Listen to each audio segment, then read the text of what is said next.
내 이름은 승미, 올해 나이 23. 서울에 있는 대학에 다니고 있는 대학생이다. 나에게는 쌍둥이 여동생이 하나 있다.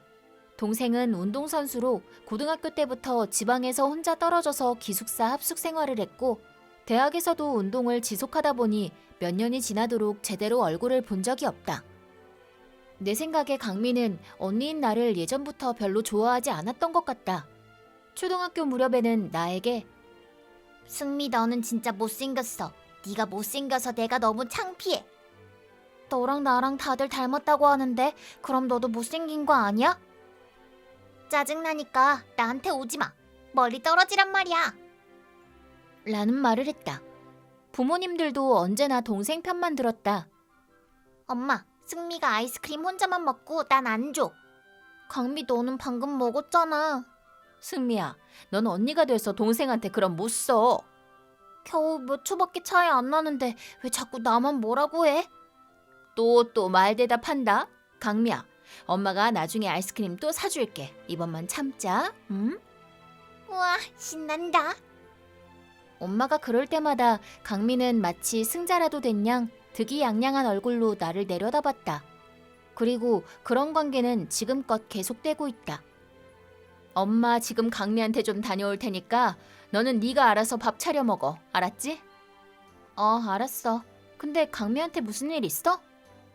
무슨 일이 있었는지 학교를 그만뒀다고 하잖아. 뭐? 갑자기 왜? 몰라. 학교 그만두고 집으로 들어오겠대. 그게 대체 무슨 소리야? 난 아무 말도 못 들었는데. 아무튼 강미 오면 싸우지 말고 좀 잘 좀 지내. 니들은 어려서부터 툭하면 싸우고 울고. 네가 언니인데 동생한테 잘 좀 해. 그렇게 말하고는 엄마는 강미를 데리러 갔다. 강미가 집에 왔고 오랜만에 만난 강미의 모습에 너무 놀랐다. 뭐야, 저게 강미야? 정말 강미 맞아? 나와 쌍둥이인 강미의 얼굴이 너무 많이 변해버려서 완전히 딴 사람 같았다. 서로 말없이 쳐다만 보다가 강미가 먼저 입을 열었다. 오랜만, 예나 지금이나 못생긴 건 여전하네. 라고 말했다. 내가 못생겼으면 너도 똑같이 못생긴 거거든. 하고 되받아주고 싶었지만 속으로 사겼다. 뭐랄까, 오랜만에 만난 강미는 겉모습은 많이 달라져 있었지만 못된 성질머리는 그대로였다. 아니, 더 이상해진 것 같았다. 오래 떨어져 지내는 동안 서로 어른이 된 만큼 성격이 조금은 달라졌을 거라고 기대했던 내가 바보였다.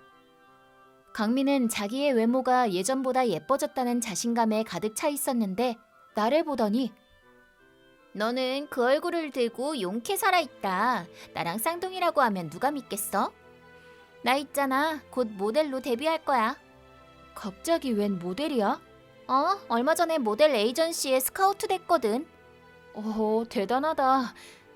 아빠는 화려해진 강미의 모습이 마음에 들었는지 우리 강미 못 보던 사이에 언제 이렇게 예뻐졌니? 옛날 모습은 어디로 갔나? 하나도 찾을 수가 없네. 그래 보여? 승미야, 가서 마실 것 좀 가져와. 뭐? 목마르니까 마실 것 좀 가져오라고. 목마르면 네가 직접 떠다 마셔. 승미야, 넌 동생한테 물 한 잔도 못 갖다 주니? 언니가 돼서 어째 그 모양이야. 엄마도 강미가 예뻐져서 돌아온 게 만족스러웠는지 원래 예전부터 강미를 감싸고 돌기는 했지만 여전히 일방적으로 강미 편만 들었다. 강미가 돌아온 후 엄마는 예뻐진 강미를 세상 사람들에게 자랑하고 싶어 안달이 난 사람처럼 밖에 나갈 때마다 강미를 꼭 앞세우고 나갔다. 강미야, 글쎄 옆집 아줌마가 오늘 나보고 뭐라는지 아니? 강미 네가 너무 예뻐져서 깜짝 놀랐다고 하지 뭐니? 옆집 아줌마가? 뭘 그렇게 대놓고 그런데? 강미는 집에서도 밖에서도 예쁘다 예쁘다 하는 말을 듣더니 점점 거만해져 갔다. 반면 강미가 집에 온 후 나를 몸종 부리듯이 부려먹으려는 것 때문에 내가 뭐라고 한마디라도 하면 부모님이 먼저 나서서 오히려 나한테 뭐라고 했고 나는 집에 있는 게 점점 불편하고 힘들었다. 강미가 집에 없을 때는 이렇지는 않았는데 이 집은 강미를 위해 존재하고 숨쉬는 것처럼 변해갔다. 그러던 어느 날 얼굴이 왜 그래? 강미, 너 얼굴에 뭐 했어? 강미의 얼굴은 퉁퉁 부어 있었고 보자마자 깜짝 놀랐다. 이거 놀랄 것 없어. 원래 성형하면 처음엔 다 이래. 며칠 지나고 붓기 빠지면 괜찮아져. 뭐? 성형? 왜? 성형이 뭐가 잘못이야? 내 얼굴인데 내 맘이지. 그리고 나 벌써 여러 번 했어. 세상에, 겁도 없이 얼굴에 칼을 함부로 대? 나하고 똑같던 얼굴이 갑자기 이목구비가 너무 뚜렷해져서 얼굴을 고친 게 아닐까 하는 생각은 했었는데 부모님이 전혀 눈치를 못 채고 있었다는 게 더 놀라웠다. 특히 엄마는 진짜 얼굴이 저절로 갑자기 예뻐졌다고 생각했던 모양이었다. 얼굴이야 자라면서 어렸을 때랑 조금씩 달라지는 게 당연하지만 어른이 다 돼서 갑자기 눈, 코, 입이 달라지는 사람이 어딨다고. 엄마도 진짜.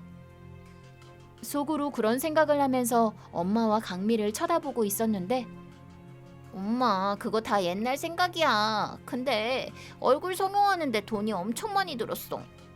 엄마, 나 돈 좀 줘. 어휴, 너 지금 뭐야, 돈 줄 거지? 나 예쁘다고 엄마도 동네방네 자랑하고 다녔잖아. 결국 엄마는 강미에게 성형 비용에 들어간 돈을 줬다. 하지만 강미의 예뻐지고 싶어하는 욕망은 그걸로 끝이 아니었고 엄마는 강미가 하는 대로 다 들어주고 있었다. 그러던 어느 날 강미는 가족들을 모아놓고 갑자기 폭탄 발언을 했다. 나 결혼하기로 했어. 뭐? 갑자기 무슨 소리야? 지금 만난 지 8개월 정도 된 남자친구가 있는데 결혼하기로 했어. 난데없이 그게 무슨 소리야? 왜 그렇게 놀라? 반대해도 소용없어. 어차피 엄마는 내 말 거역 못하잖아. 지금껏 내가 엄마 말 들었어? 엄마가 내 말 들었지. 엄마는 네가 걱정돼서 그러는 거야. 승미, 너는 그 얼굴로 결혼은 물 건너 갔으니까 입 다물고 조용히 있어. 강미는 내가 하는 말은 손톱만큼도 들을 생각이 없어 보였다. 하지만 나는 이번만큼은 두고 볼 수 없다고 생각했고 이번 기회에 본때를 보여줘야겠다는 생각을 했다. 그리고 며칠 후 강미가 결혼할 남자를 데리고 집으로 인사를 왔다. 처음 뵙겠습니다. 어서 와요. 근데 어쩌나 강미 아빠가 오늘 회사 일이 바빠서. 아빠는 됐고. 엄마, 어때? 내 신랑감. 무빈 씨는 머리도 좋고 얼굴 잘생기고 성격도 얼마나 자상한지 몰라. 그런데 언니분하고 강미하고 하나도 안 닮았네요. 정말 일란성 쌍둥이 맞아요? 일란성 쌍둥이 맞아요. 누가 아니래? 나만 우성 유전자를 물려받았나 봐. 결혼할 사람 앞에서도 나를 깎아내리지 못해 안달인 강미의 말을 여유 있게 웃어넘기며 어머, 무빈 씨 몰랐나 봐요. 강미 얼굴 많이 고쳤어요. 성형했는데 당연히 나하고 얼굴이 다르죠. 야, 너 지금 뭐라는 거야? 성형? 너 수술했어? 그런 말 한 번도 안 했잖아. 뭐야, 나 속인 거야? 어머, 진짜 몰랐나 봐요. 나와 무빈 씨를 번갈아 쳐다보며 얼굴색이 점점 변해가는 강미와 당황해서 어쩔 줄 몰라 하는 엄마. 나는 이미 다 예상했던 거였고 애초에 계획했던 대로 앨범을 가져다가 무빈 씨에게 보여줬다. 이건 성형하고 얼마 안 돼서 찍은 거예요. 무빈 씨한테는 이 모습을 안 보여주려고 일부러 약속도 안 잡고 피했나 봐요. 너 왜 그래? 그만 못해? 화가 너무 나서 이성을 잃은 강민은 무빈 씨 손에서 앨범을 낚아챘다. 너 정말 성형을... 아니지? 아니야, 성형한 거 맞지? 이 사진 속의 여자 너 맞지? 대체 지금까지 나한테 한 말들은 다 뭐였어? 아니야, 이건 그러니까...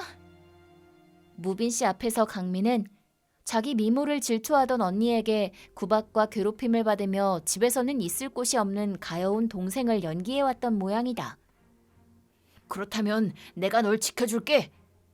뭐 그렇게 결혼 얘기가 나왔다는 걸 알게 되었다. 그런 거짓말을 그대로 믿었다는 것도 어이없긴 마찬가지지만. 미안, 난 너하고 다시 생각해봐야겠어. 성형한 거 숨긴 것도 그렇고 거짓말한 것도 이런 상태로 결혼하는 건 아닌 것 같아. 잠깐만, 무빈 씨, 가지 마. 결국 무빈 씨는 진실을 알고 나서 우리 집을 나갔고 강미와의 결혼도 없던 것이 되었다. 강미는 나에게 네가 나를 이렇게 만들었어. 내 행복을 짓밟고 네가 무사할 것 같아? 라고 말할 때에는 눈에서 살기가 느껴졌다. 이 집에 더 이상 있고 싶지 않다는 생각을 해오던 터에 이번 일을 계기로 나는 집에서 독립을 했다. 강미는 한번 빠지기 시작한 성형 중독에서 헤어나오지 못했고 부모님도 더 이상 그런 강미를 감당하지 못했는지 집에서 강제로 쫓겨나게 되었다. 그런 강미가 얼마 전 나를 찾아왔는데 지나친 성형으로 망가져버린 얼굴은 흉하게 변해 있었다. 처음엔 강미인 줄도 몰라봤다. 돈도 없으면서 여기저기서 빌려다 성형을 계속해왔다는데 나한테도 돈을 빌리러 온 거였다. 너 때문에 난 결혼도 못했어. 그러니까 당연히 네가 나한테 그 정도 보상은 해야지. 그건 모두 네가 원인 제공을 해서 일어난 일이야. 그렇게 얼굴에 자신이 있으면 그 얼굴로 할 수 있는 일을 찾아보던가. 강미는 내 말을 듣고 화가 나서 길길이 날뛰었지만 강미의 안면 붕괴는 심각했다. 이젠 그 얼굴로 사람을 만나기도 힘들 것 같았다. 강미는 분명 중증의 성형 중독에 빠져 있었고 아무리 얼굴을 고쳐도 만족감을 얻지 못하게 된 게 분명했다. 강미가 고쳐야 할 곳은 얼굴이 아니라 못된 마음이 아니었을까? 누가 나서서라도 삐뚤어진 성격을 바로잡아줬다면 훨씬 더 아름다운 사람이 되어 있었을 텐데 언니 입장에서 안타까울 뿐이다. 우리 시댁은 농촌이긴 하지만 인구가 제법 늘면서 도시의 모습도 조금 갖추게 된 지역이다. 동네에 새로 지은 집이나 아파트가 군데군데 있는 가운데 농업을 본업으로 삼고 있는 시댁 소유의 논이며 밭이 그 사이사이에 분산되어 있는 형국이다. 장남인 남편은 부모님의 농가를 이어받기로 결심했고 나도 전에 하던 일을 그만두고 농부의 아내가 되었다. 처음 해보는 농가의 일은 모든 게 다 힘들었지만 남편이 항상 옆에 있었기 때문에 서로 격려하면서 최선을 다했다. 하지만 갑자기 몸이 안 좋아진 나는 병원에 가서 검사를 받았고 그 결과 임신이라는 것을 알았다. 귀농 후 첫 아이였기 때문에 남편도 무척 기뻐했다. 임신이란 걸 알고 나는 시골 동네에 있는 병원보다는 시내에 있는 큰 병원이 좋겠다는 일종의 편견을 가지고 차로 한 30분 정도 더 걸리는 시내로 병원을 정했다. 그런데 출산 예정일을 일주일 앞두고 갑자기 배에 심한 통증을 느꼈다. 왜 이러지? 숨쉬기 어려울 정도로 꽉 조여오는 통증과 어지럼증이 동시에 일어나면서 도저히 혼자 운전해서는 시내 큰 병원까지 못 갈 것 같았다. 우선 급한 대로 집에서 가까운 동네 산부인과에 전화를 걸어 상황을 설명했다. 저 갑자기 배가 너무 아파서요.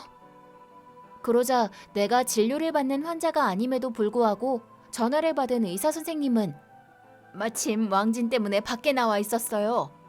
하더니 곧장 집으로 와주셨다. 그리고 내 배를 살펴보더니 지금 당장 병원으로 가야겠어요. 라고 말하더니 자기 차에 나를 태우고 병원으로 와서 절대 안정을 취하라고 당부하셨다. 그 순간 나는 이런 선생님이라면 이제 안심해도 되겠다, 살았다 싶었다. 그와 동시에 병원을 단지 크고 작고로 판단한 나 자신이 부끄러웠다. 더구나 선생님은 간호사 선생님에게 3살 먹은 내 딸아이도 좀 돌봐줘라는 말까지 하시며 신경을 써주셨다. 간호사 선생님들도 모두 친절히 대해주셨고 산모님 이제 안심하셔도 돼요 하고 나를 안심시켜 주었다. 정말 여러 가지로 신경 써주셔서 감사합니다. 이게 다 저희 일인데요. 산모님은 건강한 아기 낳는 거에만 전념하시고 최대한 안정하시면 돼요. 여기까지만 해도 이미 충분히 넘치게 감사했는데 더욱 놀란 것은 그 다음이었다. 나중에 연락을 받고 온 시부모님이 침대에 누워있는 나를 보더니 예전엔 애 낳으면 낫으로 탯줄 끊고 뚝딱 개치웠었는데 요즘은 병원이다 뭐다 호강에 겨운 소리나 하고 도시 여자들은 애도 이렇게 유난을 떨어야 낳나 참 후딱후딱 개치우고 얼른 밖에 나와 일을 도와야지. 뭔 유난이야. 애가 잘못되면 다음에 또 하나 낳으면 될 거 가지고. 라는 말을 창피한 줄도 모르고 짓거리셨다. 남편은 자기 부모님한테 한마디도 대들지 못하는 성격이었기 때문에 아무 말 없이 딸아이만 안아 올려 다독거렸다. 시골 농가의 가부장적 분위기에 눌려있던 나도 마치 세뇌라도 당한 사람처럼 옛날부터 그랬으면 나도 그래야 하나 하면서 순간적으로 판단력이 흐려져 있었다. 나는 아픈 배를 움켜쥐고 퇴원하려고 일어나 앉았다. 그러자 옆에서 보고 있던 의사 선생님이 앞으로 나섰다. 보호자분들, 지금 사모한테 무슨 말씀을 하시는 거예요? 라고 방안이 쩌렁쩌렁 울릴 정도로 큰 소리로 호통을 쳤다. 나, 남편, 딸아이는 갑자기 큰 소리가 나서 놀랐고 시부모님들은 병원에서 의사한테, 그것도 여의사한테 호통을 들어본 적이 처음인지라 넋이나간 표정을 짓고 있었다. 하지만 의사 선생님은 그런 반응에는 아랑곳하지 않고 뱃속의 아가도 소중한 생명입니다. 대체 얼마나 냉혈한이면 다른 사람도 아니고 자기 손주에게 그런 말을 하실 수 있는 거죠? 라며 시부모님에게 훈계를 했다. 며느리 노릇을 해야 하니까 아이는 죽어도 상관없다는 겁니까? 엄마가 아기를 지키지 않으면 누가 지킵니까? 산모와 아기를 존중해 주시기 바랍니다. 남편도 예외 없이 불호령이 떨어졌다. 이렇게 예쁜 딸아이를 키우면서 아빠로서의 책임감이 아직 그거밖에 안 돼요? 이제 막 태어나려고 하는 자기 아이를 지켜주지 못하면 그러고도 아빠라고 할 수 있어요? 라고 소리쳤다. 그 말에 정신이 번쩍 들었는지 승미야, 미안. 두 분은 그만 돌아가세요. 하고 시부모님을 병실에서 내보냈다. 의사 선생님과 남편의 분위기에 압도당한 시부모님은 그대로 집으로 돌아갔다. 나는 이틀간 입원을 한 후 그동안 진찰을 받아온 시내 큰 병원으로 다시 옮겼고 병원을 옮긴 후 시부모님의 면회를 거부했다. 시내 큰 병원에서 우리 동네 여의사 선생님이 아주 유능하고 유명한 의사라는 사실을 알았다. 그 선생님이 백그라운드에 있으면 든든할 거예요. 의사로서도 인간적으로도 정말 인정 많고 훌륭한 분이에요. 구 선생님이 특별히 부탁하시더라고요. 이제 걱정 안 하셔도 돼요. 라며 철저히 시부모님을 나와 차단시켜 주셨다. 그리고 4일 후 예정일과 가까운 날짜에 건강한 아들아이가 태어났다. 퇴원 후에는 시댁으로 가지 않고 친정으로 갔다. 친정 부모님께 출산 전에 있었던 일을 얘기하자 불같이 화를 내셨다. 손자 목숨을 발이 목숨만큼도 생각 안 하는 거냐 뭐냐? 시댁엔 당분간 갈 필요도 없다. 그냥 여기 있어.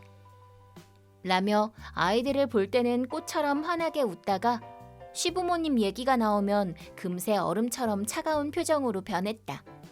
출산 후 얼마가 지나 그때 동네 의사 선생님께 편지를 썼다. 선생님은 산모님은 자기 아기를 훌륭히 지켜낸 훌륭한 어머니입니다. 라는 답장을 보내주셨고 그 글을 읽자 가슴속에서 뜨거운 것이 올라오면서 눈물이 저절로 흘렀다. 내가 친정에 가 있는 동안 남편도 친정에 머물면서 갓 태어난 아가와 큰애를 돌봤다. 아무래도 농장 물려받는 거 그만둬야겠어. 부모님도 당분간 안 보려고. 라고 하더니 본가의 발길을 끊고 우리 친정에서 거의 살다시피 하면서 새 일자리를 찾기 시작했다.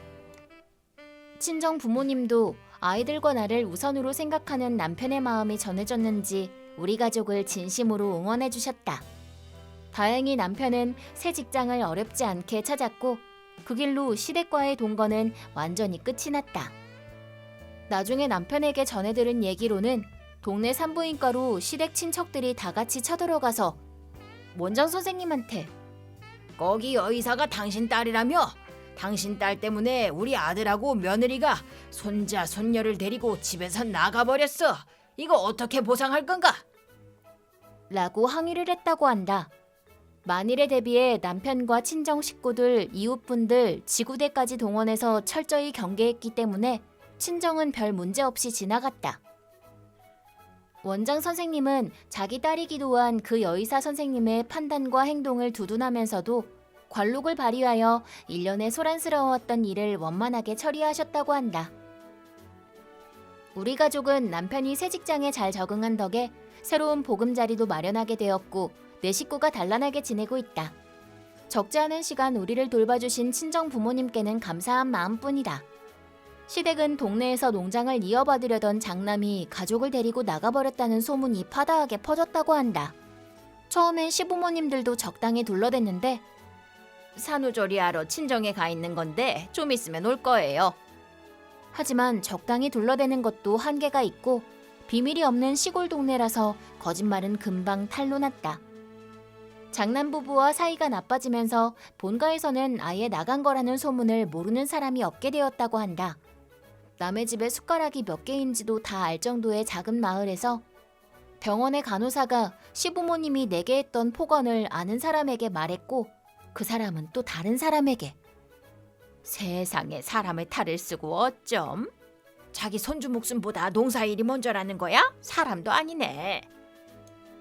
주변 평판이 이렇다 보니 시부모님이 수확한 농작물을 구매하는 도매상이 눈에 띄게 줄어들었고 생업에 지장이 생기자 시부모님은 어떻게 해서든 우리를 다시 집으로 불러들이려고 했지만 우리는 응하지 않았다.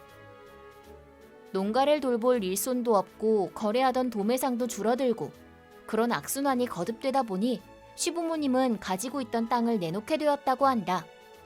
그렇게 세월은 흘러 어느새 딸아이는 내년에 대학 졸업을 앞두고 있고 아들아이는 좀 있으면 대학 입시가 시작된다. 나도 작은 회사에 다니고 있기 때문에 부유하지는 않지만 우리 네 식구가 불편하지 않을 정도로는 살고 있다.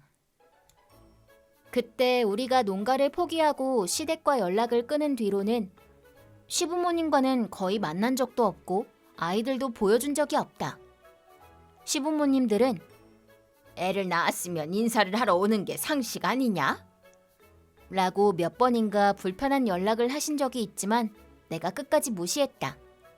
아이는 잘못되면 다시 낳으면 되니 밭에 가서 일하라던 사람들 아닌가? 그랬던 시부모님들도 늙고 병들어 시아버지는 10년 전에 뇌경색으로 시어머니는 치매를 앓다가 시설에서 최근에 이제는 두 분 모두 고인이 되었다. 쓸쓸한 죽음이었다는 생각은 들지만 나는 두 사람의 부고를 전해 듣고도 무감각했다. 슬픔이나 후회라는 단어는 떠오르지 않았다. 시부모님들은 내 뱃속에 있던 아들아이의 귀중한 생명을 마치 물건 대하듯 했고 잘못되면 애는 다시 낳으면 된다고 했었다. 나에게 가장 소중한 아이들을 하찮게 여기는 사람들의 죽음을 슬퍼할 여유나 아량은 내게 없었다. 지금도 문득문득 그때의 일이 떠오른다. 만약 그때 그 의사 선생님이 아니었다면 지금 나는 이렇게 행복할 수 있을까? 생각만으로도 아찔하다. 어쩌면 아들아이가 이 세상에 태어나지 못했을지도 모른다는 끔찍한 생각이 들 때면 짧은 순간이지만 시부모님의 명령에 따르려 했던 내 자신이 용서가 안 된다.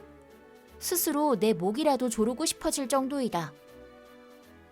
그 일로 남편이 친부모님과 인연을 끊게 된 건 안타까운 일이지만 그 대신 우리 친정 부모님이 남편을 많이 아껴주셨다. 어쨌든 그때의 선택을 후회하지 않는다. 덕분에 지금의 행복이 있다고 생각하니까. 시댁과의 관계에서 어려움을 느끼는 사람은 많을 거라고 생각한다. 그 중에서 만약 나와 같거나 비슷한 경우에 놓인 사람들이 있다면 시부모님이나 주변 사람들이 아니라 내 가정, 내 아이. 무엇보다 나 자신을 가장 우선에 두고 최선의 선택을 하란 말을 전해주고 싶다. 남편과 결혼한 지 올해로 2년째. 시댁과 우리 집은 멀지도 가깝지도 않은 딱 중간 정도 거리에 있다. 시댁 식구들의 특징으로 남편의 전 여친을 너무나 좋아한다는 점을 꼽을 수 있다. 시댁에서 가족들이 모일 때마다 빼놓지 않고 화제에 올리는 것이 있는데 바로 남편의 전 여친이 얼마나 예뻤는지와 그에 비해 내가 얼마나 못생겼는지를 비교하는 일이다. 남의 기분은 안중에도 없이 자기들끼리 웃느라 정신이 없다. 웬만한 사람 같으면 자기 와이프 편을 들어주고 식구들을 말리련만 남편은 그렇지 않았다. 시댁 식구들이 나를 가지고 웃고 놀릴 때 남편도 같이 웃으면서 때론 거들기도 한다. 그렇기 때문에 나는 시댁 모임에 가고 싶지 않았고 그 모임 자체가 싫었다. 처음엔 남편에게 나 오늘 못 갈 것 같아. 나는 다른 일이 있어. 이런 식으로 적당한 구실을 만들어서 안 가겠다고 한 적도 있지만 시댁 모임에 안 가는 건 며느리로서 도리가 아니지. 그러지 말고 다른 일정을 좀 바꿔. 시부모님 모시고 같이 살자는 것도 아니고 그 정도도 못 맞춰줘? 라면서 좀처럼 내 얘기가 먹히지 않았다. 하는 수 없이 솔직하게 시댁 식구들이 한자리에 모여서 당신 전 여친과 나를 비교하는 게 싫어서 그래 라고 있는 그대로 털어놓았지만 남편은 내 말을 제대로 이해하지 못한 건지 에? 혹시 너 내 전 여친 질투해? 네가 상대가 안 되니까 속이 뒤틀려서 그러는구나? 포기할 건 포기해야지, 안 그래? 내 전 여친이 미모가 좀 탁월했거든. 네가 다시 태어난다고 해도 절대 그 미모만큼은 못 따라가. 이런 식이다 보니 내가 어떤 기분인지 조금도 이해받지 못했다. 하지만 이건 철저히 외모에 관한 일이고 친정 부모님께 상의를 한들 속상하게 해드리는 거 외에 다른 조언을 기대하기도 어려울 것 같아서 결국 부모님께는 말도 못하고 혼자서 속으로 사겨왔다. 부모라면 누구나 자기 딸이 못생겼다고 놀림받거나 결혼까지 했는데 과거의 여자친구와 비교당하고 웃음거리가 되고 있다는 걸 알면 불쾌하고 속상할 게 뻔하니까. 하지만 혼자서 참는 것도 한계가 있고 결국 친구들에게 터놓으면서 이런저런 얘기를 했다. 친구들은 하나같이 나보고 그딴 남자 더 볼 것도 없다. 차라리 헤어져. 전 여친 얘기를 친구들이 모여서 다 같이 해? 그게 고문이지 별게 고문이니? 시댁 식구들도 문제지만 남편까지 같이 가담한다는 게 더 문제 아니냐? 빨리 이혼하는 게 네 정신건강에 좋아 라고들 말했다. 친구들 말을 듣고 있자니 솔직히 친구들 말이 다 맞다는 생각이 들었다. 그리고 또 시댁 모임이 돌아왔다. 한참 전부터 나는 가고 싶지 않다고 말했지만 역시나 남편은 내 입장은 생각하지도 않는 사람인지라 소용없었다. 넌 내 마누라고 며느리잖아. 그럼 마누라로서 며느리로서 네 역할을 해야 될 거 아니야. 나는 이 말을 듣고 나의 입장, 나의 자리에 대해 확고히 생각을 정리했다. 남편이 말한 아내와 며느리의 역할이란 지금껏 그래온 것처럼 앞으로도 계속 시댁 식구들의 놀림거리가 되는 것을 참고 견디는 것이다. 대체 내가 왜 그래야 한다는 거지? 그날 남편과 대화한 이후 나는 한 가지 결심을 하고 시댁으로 향했다. 시댁에 들어서자 예상했던 대로 시어머니는 넌 어쩜 그렇게 볼 때마다 꼬락서니가 그 모양이냐? 옷이라도 좀 다른 거 없니? 네 남편이 전에 사귀던 애는 볼 때마다 얼마나 예쁘고 세련됐었는지 아니? 하고 시작부터 나를 깎아내렸다. 그러자 남편도 한 소리 거들며 내 말이 얘는 옷도 하나같이 다 이 모양 이 꼴이야. 같이 다니기 쪽팔린다니까 하고 말했다. 이거 네가 선물이라고 사다 준 거잖아. 내가 옷 사고 싶다고 했더니 바로 다음 날 지나가다 마트에서 세일하길래 사왔다고 했잖아. 이미 한계점에 달해 있는 나의 인내심에 확인 사살이라도 하듯 시누이가 실수로 남편의 전 여친과 같이 찍은 스티커 사진을 내 앞에 떨어뜨리더니 어머 그거 나한테 소중한 건데 좀 주워줄래요? 라며 나한테 주워달라고 했다. 시누이는 스티커 사진을 줍는 내 모습을 희죽희죽 웃으며 지켜보고 있었다. 스티커 사진에 찍힌 전 여친은 듣던 대로 모델처럼 예쁘게 생긴 얼굴이었다. 이렇게 예쁜 사람이 여친이라면 나라도 자랑하고 싶은 마음이 생길 것 같다는 생각이 들었다. 하지만 그렇다고 나를 무시하고 깔아뭉개는 건 도리가 아니지 않나. 그날도 나는 역시나 가족 모임 내내 시댁 식구들의 놀림거리가 되어야 했다. 전 여친에 관한 에피소드가 가장 열기를 띠는 것은 밥을 먹으면서인데 이야기 패턴은 언제나 전 여친을 올리고 나를 깎아내리면서 모두가 하나 되어 나 한 사람을 바보로 만드는 것이다. 이날도 남편은 다른 식구들과 다르지 않게 똑같이 나를 비웃고 똑같이 웃었다.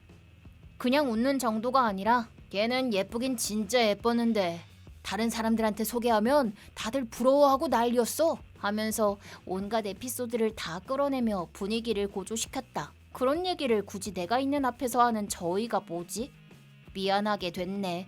남들이 부러워하는 와이프가 아니라서. 누가 아니래? 오빠가 옛날 그 언니랑 사귈 때는 덩달아 나까지 친구들이 넌 좋겠다 그러면서 얼마나 부러워했었는데 그땐 나도 괜히 우쭐했었는데 말이 나왔으니 말이지만 나도 걔가 우리 며느리가 됐으면 좋겠다고 얼마나 바랬었는지 몰라. 근데 니들은 왜 헤어진 거니? 지금이라도 안 늦었어.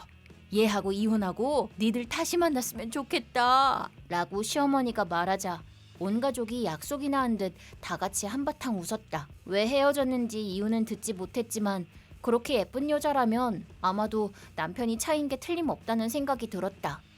그런데도 대체 언제까지 매번 같은 얘기나 하면서 온 가족이 추억팔이에 매달릴 셈인지 이걸 듣고 있는 나는 또 뭐고. 나를 포함해 여기 있는 모든 사람이 한심스러웠다. 그러게 말이야. 내가 왜 헤어졌을까? 바보같이. 그때 헤어지지 말았어야 했는데. 그러면서 다시 웃는 남편과 시댁 식구들 앞에서 나는 아무 말 없이 아무것도 적히지 않은 종이 한 장을 테이블 위에 올려놓았다. 시댁 식구들은 일순 숨을 죽이고 그 종이를 바라봤다. 이건 뭐니?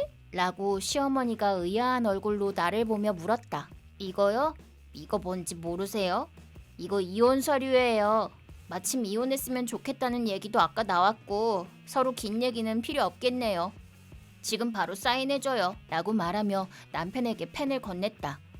남편은 적잖이 당황한 눈치였다. 볼펜을 쥐고 그저 내 얼굴과 이혼 서류를 번갈아가며 쳐다볼 뿐이었다. 시어머니의 반응도 다르지 않았다. 어머 얘 우린 농담으로 한 소리지.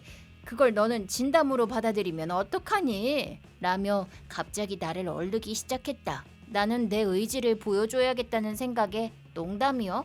지금까지 한두 번 들은 얘기들이 아닌데 갑자기 이러신다고 제가 그걸 믿겠어요? 제가 바보도 아니고 언제까지 이런 얘기를 참으면서 듣고 있을 수는 없어요.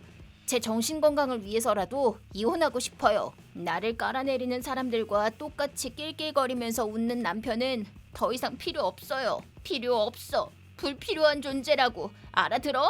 라고 처음으로 내 목소리를 내자 모두들 당황스러워했다. 무슨 이유인지 남편은 이혼하고 싶은 생각이 없는 듯했다. 미안, 내가 좀 심했지?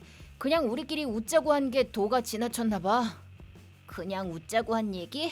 그래, 그렇겠지. 당신한테는 그런 얘기가 그냥 웃자고 할 수 있는 얘기구나. 아니, 꼭 그렇다기보다는 어머님, 아버님, 아가씨 말대로 전 여친하고 결혼했으면 참 좋았을 걸. 안타깝게 됐네. 그래서 내가 이렇게 이혼해 준다잖아. 여기 사인하고 전 여친한테 가서 결혼하자고 해봐. 이제 자유야. 물론 그쪽 입장은 어떤지 모르겠지만 내가 그렇게 말하자 남편은 아예 입을 닫아버렸다. 이어서 시어머니에게 어머니, 전 여친하고 이 사람하고 다시 잘 돼서 결혼 날짜 잡으면 저한테도 좀 알려주세요. 저가 전 부인인데 그쪽이 워낙 미인이라 자꾸 비교당하는 게 괴로워서 그냥 이혼해버렸어요. 라고 말이라도 하게요. 시어머니의 얼굴에서 점점 핏기가 사라졌다. 그리고 아가씨 그동안 미안했어요. 내가 이래서 어디 가서 자랑도 못했을 텐데. 근데 이제 두 번 다시 볼 일 없을 테니까 앞으로는 서로 신경 끄고 살아요. 그렇게 말하자 혼잣말로 뭐라 하는데 들리지도 않았다. 그러지 말고 잠깐 진정하고 대화를 하자. 응? 그래, 서로 대화로 풀면 오해도 풀릴 거야. 라고 했다. 지금까지 온 가족이 일심동체로 나를 모욕하고 비웃어온 건 어쩌고 무슨 대화? 갑자기? 내가 이혼이란 말을 하자 왜 갑자기 내 기분을 풀어주려고 안간힘을 쓰는지 도무지 미스터리였다. 남편뿐 아니라 시댁 식구 모두가 나를 붙잡으려고 안간힘을 쓰는 걸 뿌리치고 집으로 와버렸다. 결국 남편이 이혼 서류에 사인을 하지 않고 있기 때문에 지금은 한 집안에서 별거 중이다. 나는 우선 모든 집안일에서 손을 뗐다. 빨래, 요리 등등 내 것만 딱 하고 남편은 그냥 투명인간 취급을 하고 있는 중이다. 남편이 간혹가다 내 기분을 살피면서 같이 영화 볼까? 라며 말을 걸어오는데 투명인간의 목소리는 내겐 들리지 않는다. 내가 남편을 위한 집안일을 전혀 하지 않았기 때문에 남편은 매일 편의점 도시락으로 끼니를 해결했다. 자기 빨래는 자기가 하거나 세탁소에 맡기거나 하는데 세탁소에 자주 가다 보니 평소보다 돈 씀씀이가 해플 것이다. 남편이 할 말이 있는 듯이 옆으로 다가오면 왜? 이혼 서류에 사인하기로 마음먹은 거야? 하고 선수를 쳤다. 그럼 아니 아무것도 아니야 하면서 슬그머니 사라진다. 현재는 시댁과 모든 연락을 끊었고 시댁에 갈 마음도 전혀 없다. 시어머니는 우린 그냥 농담, 장난으로 그랬던 거야. 너 진짜 이혼할 건 아니지? 이런 말을 아무렇지도 않게 하는데 어이가 없어서 헛웃음이 나올 지경이다. 남편과 이혼 후 경제적으로 자립하기 위해 자격증도 취득했고 혼자서 자립할 수 있는 준비는 이미 다 끝냈다. 지금까지는 남편과 시댁 식구들이 전 여친 하면서 대환장 파티를 할 때 나는 어색함을 모면하려고 그들 앞에서는 웃어넘기고 혼자 뒤돌아서 눈물이나 흘리고 있었다. 하지만 이번엔 남편 눈에서 피눈물이 날 차례라고 생각한다. 남편은 집안일을 방치하는 나한테 불평 한마디 못하고 있다. 만약 뭐라고 하면 바로 이혼이지. 지금까지 나를 발등에 묻은 때만큼도 안 여기던 사람이 왜 이혼 서류에 사인은 저렇게 안 하려고 하는지 도무지 납득이 안 간다. 남편은 남편대로 이혼 서류를 보면서 무언가 각오라도 한 듯이 내가 앞으로 달라질게. 한 번만 기회를 줘. 나도 좋은 남편이 되고 싶어. 라고 말은 하는데 대체 이제 와서 왜 이러는 건지 이미 늦었다는 걸 진짜 모르는 걸까? 최근에 알게 됐지만 전 여친과의 결별 사유는 내 예상대로 전 여친이 남편을 차고 다른 사람한테 갔기 때문이었다. 아마도 남편은 나 예전에 진짜 예쁜 여자랑 사귀었었어. 대단하지? 그럼 내가 너랑 결혼을 해줬잖아. 넌 고마운 줄이나 알아야 돼. 날 받들여 모셔야지. 뭐 이런 마인드로 틈만 나면 나를 무시했던 건지도 모르겠다. 하지만 그러고도 이혼당할 거란 생각을 안 해봤다는 게 더 어이가 없을 뿐이다. 요즘은 남편이 언제 백기를 들까 좋은 구경거리를 기다리는 재미가 쏠쏠하다. 아무튼 나한테 한마디만 뭐라고 하면 바로 이혼할 마음으로 그 순간을 기다리고 있는 중이다. 나는 2년 전 일을 관두고 시골에 있는 남편의 부모님 댁으로 이사했다. 남편도 직장이 있었지만 농사를 짓던 시부모님의 연세가 많아져서 농사일을 물려받고자 하던 일을 관두고 부모님 집으로 들어가게 됐다. 남편과 시아버지는 원래도 날 잘 챙겨줬는데 여기 오고 나서는 날 더 많이 챙겨주었다. 하지만 나를 대하는 시어머니의 태도는 확연히 달랐다. 이사를 오자마자 우리 진철이가 첫째잖아. 우리 노후는 너희가 책임져 주는 거지? 그리고 아이는 꼭 건강한 아들로 낳아라. 그렇게 말하며 시어머니는 모든 집안일을 내게 떠넘겼다. 매일 나 혼자 집안일을 하느라 분주했고 저녁에는 녹초가 되었다. 그러던 중 나는 임신을 했다. 그리고 뱃속 아이가 딸이라는 걸 알게 되자 시어머니는 정색하며 말했다. 아들을 낳으라고 그렇게 말했는데 그 아이는 지금 당장 지우거라. 소중한 생명이에요. 어머님이 뭐라 해도 이 아이만은 꼭 낳을 거예요. 시어머니는 어디 감히 시어머니 말에 토를 다니? 라며 잔소리를 늘어놨지만 나는 모두 무시했다. 그 후 사사건건 트집을 잡는 통에 시집살이가 더 힘들어졌다. 하지만 계속 시어머니 말을 거역했다가는 태어날 아기까지 괴롭힐 것 같아서 조용히 시어머니 말에 따르기로 했다. 그러던 어느 날 평소엔 오후 늦게서야 일어나던 시어머니가 아침 일찍 일어났다. 지연아, 순산 기도드리러 가자. 네? 지금이요? 그래, 뭐 문제 있니? TV에서 봤는데 오늘 날씨가 기록적인 폭염일 거래요. 어머님도 힘드실 테니 기도는 다른 날에 드려요. 지금 날 늙은이 취급하는 거냐? 난 네가 건강한 아기를 낳았으면 해서 한 말인데 운전은 내가 하마. 뱃속 아이 떨어뜨리려고 맨날 창고 방 정리에 높은 곳 청소나 시키더니 갑자기 무슨 바람이 불어서 저러나 싶었다. 하지만 싫다고 해도 소용없는 일이었고 출산이 가까워지자 시어머니의 생각도 바뀌셨나 보다라고 생각해서 나는 얌전히 차에 올라탔다. 산길을 달려서 차로는 지날 수 없는 오솔길에 다다르자 시어머니는 이 길을 쭉 따라가면 신사가 나올 거야. 라고 말하며 차를 세웠다. 그리고 나는 아래 주차장에다 차 좀 세우고 올 테니까 넌 여기서 잠깐만 기다리거라. 라고 했다. 나는 시어머니 말씀대로 차에서 내렸다. 그러자 시어머니는 아이고, 그 일을 깜빡했네. 라고 말하더니 그대로 차를 몰아 원래 왔던 길을 되돌아가 버렸다. 함정이었다. 폭염 속에 나를 버려두고 떠나는 게 진짜 목적이었던 것이다. 이런 짓까지 하다니. 나는 절망했지만 일단 신사에 가보기로 했다. 이 동네에선 꽤 유명한 신사라고 하니 거기 가면 분명 사람이 있을 것이다. 사정을 설명하고 어떻게든 집에 돌아갈 생각이었다. 하지만 오솔길 끝에 있던 건 풀숲에 덩그러니 세워진 작고 낡은 신사였다. 속았다. 사람의 기척도 전혀 없는 데다 시어머니가 돌아올 리도 없었다. 마실 물도 없었던 나는 땡볕 아래서 무거운 배를 안고 비틀거리며 어떻게든 집에 돌아가야 해, 살아나가야 한다 라는 일념만으로 땀을 뻘뻘 흘리며 한 발 한 발 걸어갔다. 하지만 숲을 빠져나오자마자 나는 의식을 잃고 말았다. 눈을 떴을 때는 병원이었다. 옆에는 남편이 울고 있었고 내 배는 평소 느낌과 달랐다. 뱃속 아기는 살리지 못했어. 나는 마취가 아직 덜 풀린 탓인지 정신이 몽롱했다. 엄마한테 들었어. 네가 순산 기도하러 가던 도중에 숲에서 길을 잃은 거라고. 왜 하필 그런 폭염날에 기도를 하러 간 거야? 뭐?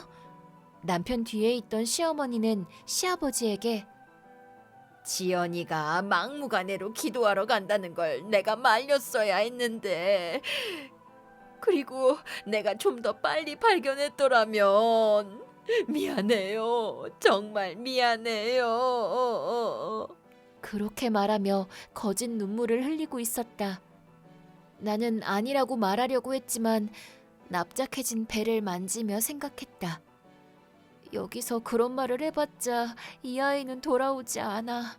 그 후 퇴원은 했지만 식욕도 없었고 그 일을 생각하는 것만으로도 너무 괴로워서 사실을 말할 기운이 나지 않았다.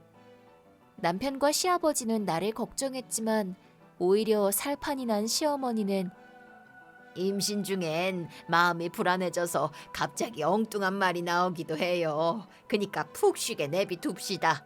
나를 배려해준답시고 그런 말을 아무렇지도 않게 하고 있었다.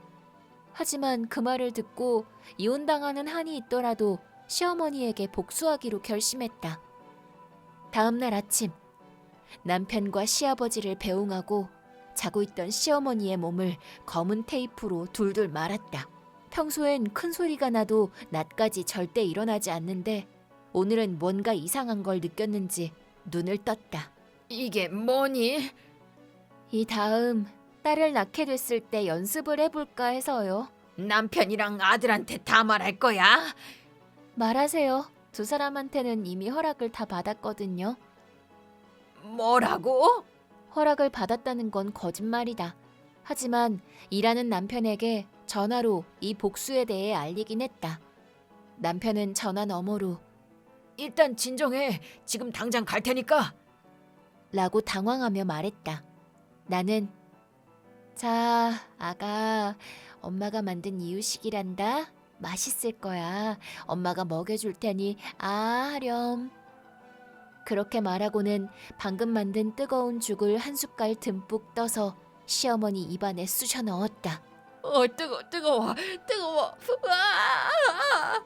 애벌레처럼 꿈틀거리며 시어머니는 입안에 죽을 모두 뱉어냈다. 어머, 왜 그러니 아가. 뭐든 잘 먹어야 쑥쑥 자라지. 그렇게 말하며 계속해서 시어머니 입에 죽을 쑤셔 넣었다. 그때마다 시어머니는 꿈틀거리며 입 밖으로 죽을 뱉어냈다. 결국 시어머니의 몸은 죽으로 범벅이 되고 말았다. 이런. 아가, 몸이 더러워졌구나. 그래도 괜찮아. 엄마가 얼른 깨끗하게 씻겨줄게. 그렇게 나는 애벌레 상태인 시어머니를 욕실까지 질질 끌고 가서 그대로 욕조 안에 밀어 넣었다. 뜨거워. 꺼내줘. 물론 욕조엔 아주 뜨거운 물을 받아놓았다. 하지만 화상을 입을 정도는 아니었다. 물이 깊지 않아서 익사할 염려도 없었다. 하지만 몸이 꽁꽁 묶여 있는 게 무서웠는지 눈을 크게 뜨고 꿈틀거리고 있었다. 그런 시어머니의 어깨를 꽉 누르며 아가, 그날 네 언니도 엄마 뱃속에서 정말 많이 뜨거웠대. 네 할머니가 너도 딸이라는 걸 알면 똑같은 짓을 할지도 모르거든. 그니까 미리 뜨거운 물에 익숙해져야 해. 제발 누가 도와줘요. 너무 뜨거워. 어때? 익숙해질 리가 없지? 이렇게 뜨거운데. 그렇게 말하고는 털썩 주저앉아 울음을 터뜨렸다. 그때 마침 남편과 시아버지가 집에 도착했고 비명이 들리는 욕실로 달려왔다. 남편과 시아버지가 시어머니를 꺼내 테이프를 풀어주는 모습을 나는 공허하게 바라볼 뿐이었다. 인연 아주 미쳤어. 나를 죽이려고 작정했다니까. 저는 그냥 뱃속 아기가 얼마나 뜨겁고 힘들었는지 시어머니도 아셨으면 해서. 겨우 애 하나 죽은 것 같고 이따위 짓을 하다니. 너도 그 숲속에서 애랑 같이 죽어버렸어야 했는데. 그럴 생각으로 그 폭염날 숲속에 저를 혼자 버려두신 거군요. 머리끝까지 화가 난 시어머니는 쉬지 않고 말했다. 뭐라고? 그건 널 좀 혼내주려고 했던 거야. 그 정도로 죽을 애였으면 원래 죽을 팔자였던 거다. 낙태할 수고를 털었으니 다행 아니니? 그걸 들은 순간 남편이 시어머니의 뒤통수를 후려쳤다. 지금 이야기가 뭔지 설명해봐. 나는 담담한 얼굴로 허공을 바라보며 그날의 모든 일을 이야기했다. 내 말을 들은 남편은 또 시어머니를 때렸다. 당장 나가! 남편의 고함 소리가 울려 퍼졌고 남편은 울부짖었다. 그냥 살짝 골려주려고 했던 거야. 설마 고작 그런 일로 날 이 집에서 내쫓진 않겠지? 소중한 목숨을 앗아가 놓고 골려준 거라고? 고작 그런 일이라고? 됐으니까 당장 나가. 뱃속 아이 대신 엄마가 죽었어야 했어. 남편의 말에 시어머니는 아무 말도 하지 못했다. 시아버지도 남편의 말에 동의했다. 시어머니가 폭로해준 덕분에 모든 사실이 드러났고 시부모님은 이혼을 했다. 시어머니는 재산 분할도 못 받고 무일푼으로 집에서 쫓겨났다. 이혼할 생각으로 복수했던 나는 오히려 남편과 시아버지에게 사과를 받았다. 또한 나만 괜찮다면 함께 살면서 평생 그 죄를 갚아나가겠다고 한다. 그래서 우리는 다시 한번 잘해보기로 했다. 이런 일을 한다 한들 우리 아기는 돌아오지 않겠지만 시어머니를 벌할 수 있었기에 앞으로 나는 우리 아기 목까지 행복하게 살아갈 생각이다. 그리고 그런 미친 짓을 연기한 나를 끝까지 믿어준 남편과 시아버지께 진심으로 감사했다. 결혼 전 시어머니는 정말 좋은 분이셨다. 하지만 결혼하자마자 180도 변했다. 결혼하고부터 매일 전화가 왔는데 예령아, 허리가 아파서 그런데 우리 집에 청소하러 좀 와줄래? 줄곧 이런 식이어서 솔직히 너무 힘들었다. 이렇게는 못 살아. 지금은 괜찮아도 임신 후엔 진짜 힘들 것 같아. 이렇게 생각한 나는 제가 좀 바빠서 집안일을 도와드릴 시간이 없네요. 그리고 어머님은 아직 젊으시니까 스스로 하셔요. 라며 단칼에 거절했다. 시어머니는 내게 엄청 뭐라고 하셨지만 이런 건 초장에 선을 그어야 한다고 생각했다. 그 이후에도 시어머니는 이거 해라 저거 해라 잔소리를 하셨지만 전부 무시했다. 하지만 시어머니도 절대 굽히지 않으셨다. 어느 날 집에 돌아와 보니 이게 뭐지? 집이 난장판이 되어 있었다. 처음엔 남편이 그런 줄 알았다. 하지만 바닥에 남편이 싫어하는 바나나 껍질이 버려져 있었고 끄고 나갔던 불도 켜져 있었고 서랍장도 열려 있었다. 이건 예산 일이 아니다 싶어 핸드폰으로 경찰에 신고하려던 그때였다. 어머, 예령이 왔니? 안방에서 졸린 얼굴을 한 시어머니가 나왔다. 집에 도둑이 든 거라고 확신했던 만큼 등 뒤에서 시어머니 목소리가 들려왔을 땐 심장이 멎는 줄 알았다. 알고 보니 시어머니가 열쇠집에 집 열쇠를 잃어버렸다고 말하고 본인 마음대로 집 열쇠를 복제했던 것이다. 특수 열쇠라 돈이 3만 엔이나 들었어. 너무 비싸지 않니? 네? 3만 엔? 그것보다 뭐 하시는 거예요? 이거 불법 침입 아니에요? 아이고 예령아, 그렇게까지 말할 거 있니? 우린 한 가족이잖니. 아니요. 열쇠를 복사해서 들어오는 건 범죄예요. 경찰에 신고할게요. 라고 말하며 폰을 꺼내자 시어머니도 살짝 쫄렸는지 너도 참 너무하는구나. 뭐 됐다. 오늘은 이쯤하고 돌아가마. 라고 쏘아붙이고는 도망가듯 집을 나가버렸다. 그리고 퇴근해서 돌아온 남편에게 자초지종을 말하자 남편은 극대노. 절대 집에 들이지 마. 그리고 이제부터 우리 엄만 상대 안 해도 돼. 남편은 현관문에 열쇠 복사가 어려운 잠금 장치도 달았다. 시어머니는 엄청 화를 낸 모양이지만 남편이 제대로 실드 쳐준 덕분에 그 후로 시어머니는 우리 집에 오지 않게 됐고 내게 연락도 하지 않았다. 그로부터 반년 후 나는 임신을 했다. 시어머니에게 시달리던 동안에는 좀처럼 아이가 생기지 않아 고생했었는데 시어머니와 연락을 끊자마자 마치 기다렸다는 듯 임신이 됐다. 그 후 우리는 너무 행복했다.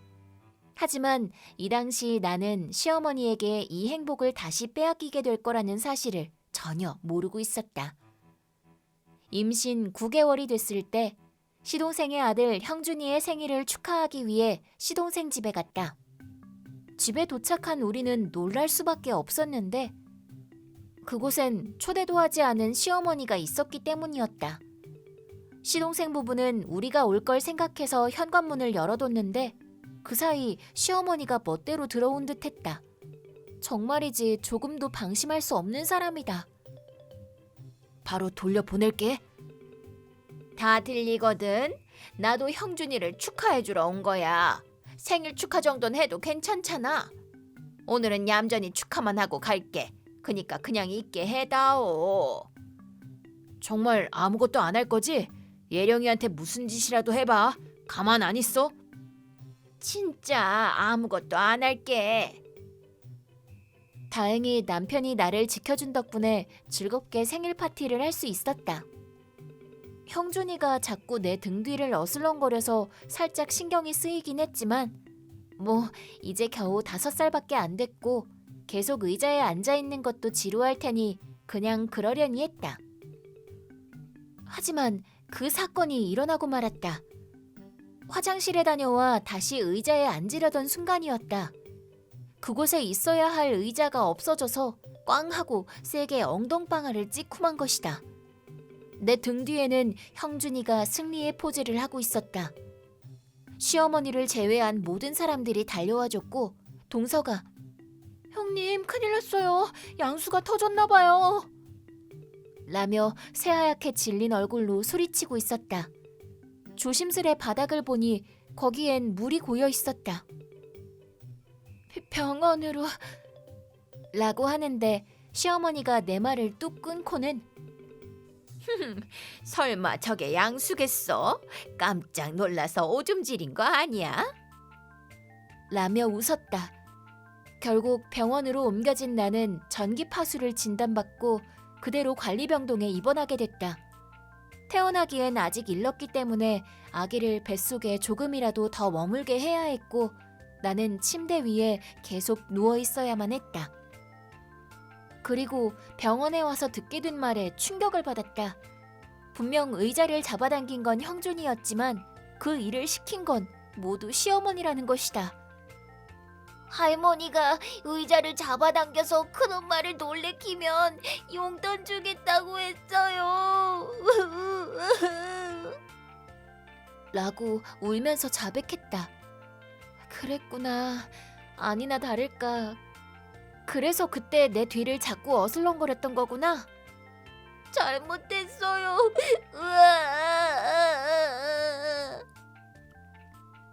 그 후 나는 버티고 또 버텨서 겨우 출산할 수 있는 몸 상태가 되었다.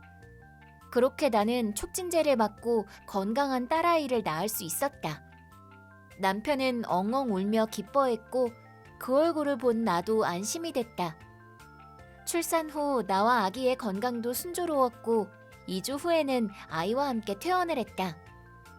근데 집에 돌아가던 중 생각지도 못한 광경을 보게 됐다. 나는 저기 있던 어머님 집은 어디 갔어? 라고 물었다. 네가 무사히 퇴원하면 그때 말하려고 했는데 실은 엄마를 요양원에 보냈어. 집은 요양원 입소 비용이랑 간병비에 쓰려고 팔았고. 라고 답했다. 남편은 내가 입원해 있는 동안 시동생과 함께 시어머니를 추궁했다고 한다. 너희가 날 자꾸 무시하니까 그게 너무 괘씸해서 그런 거야. 아무 일 없었으니 됐잖아. 뭐라고? 의자에서 떨어져서 반신불구가 된 사람도 있어. 어린 형준이를 엄마가 범죄자로 만들 뻔한 거야. 애초에 예령이가 덜 떨어진 게 잘못이지. 이제는 반성을 좀 했으려나? 아직도 자기 잘못을 모르네. 한참 어린 형준이도 울면서 잘못했다고 빌었는데 엄마가 어른이라면 조금은 반성을 해야 하는 거 아니야? 어디 버르장머리 없이 함부로 입을 놀려. 내가 널 키우느라 얼마나 힘들었는데. 그런 말 할 거면 지금까지 너희 키우는데 든 돈 다 갚고 해라. 돈? 얼만데? 얼마가 필요한데? 그걸로 연을 끊을 수 있다면 얼마든 줄 수 있어. 근데 이거 하나만 말할게. 이번 일로 위자료를 물게 되는 건 엄마야. 그래, 맞아. 나도 형준이의 정신적 보상으로 엄마한테 위자료 청구할 거야. 아니면 경찰에 신고해 줄까? 세상에, 감히 부모한테 그런 말을 하다니. 신고하기만 해봐. 난 그 돈 죽어도 못 준다. 라고 하며 시어머니가 주먹을 들어 올린 그때였다. 시어머니가 취미로 모으고 있던 무거운 장식품이 그 주먹에 맞아 시어머니 정수리로 떨어진 것이다. 이것이 원인이 되어 시어머니 몸에 마비가 왔다. 의식은 또렷했지만 몸이 자유자재로 움직여지지 않았고 일상생활은 간병인이 있어야만 가능했다. 제일 저렴한 요양원에 보냈어. 강원도 쪽에 있는 요양원이라 아마 혼자서는 못 나올 거야. 우린 2번 다시 엄마 볼 생각 없으니까 이제 너도 연락하지 마. 그 후 형준이와 시동생 부부가 사과를 하러 왔다. 죄송해요. 할머니가 살짝 놀래키는 건 괜찮을 거라고 하셨어요. 근데 의자에서 떨어져 못 걷게 된 사람도 있다는 큰아빠 얘기를 듣고 이게 나쁜 짓이라는 걸 알게 됐어요. 아니야, 그걸 알았으면 된 거야. 시동생과 동서도 싹싹 빌며 사과했다. 그래서 이번 일은 그냥 눈 감고 넘어가기로 했다. 잘 생각해보면 살살 꼬드긴 시어머니 잘못이었다. 그 후 부재중 음성사서함엔 가끔가다 제발 용서해다오. 이렇게 아무것도 없는 첩첩산중에서 살기 싫단 말이야. 라며 시어머니의 음성 메시지가 왔지만 듣는 사람은 아무도 없었고 모두 바로 삭제해버렸다. 어머니, 그곳에서 외로운 여생을 보내시길 바래요. 그거야말로 어머니가 한 일에 대한 인과응보이니까요. 현재 우리는 시어머니가 없는 곳에서 평화로운 일상을 보내고 있다.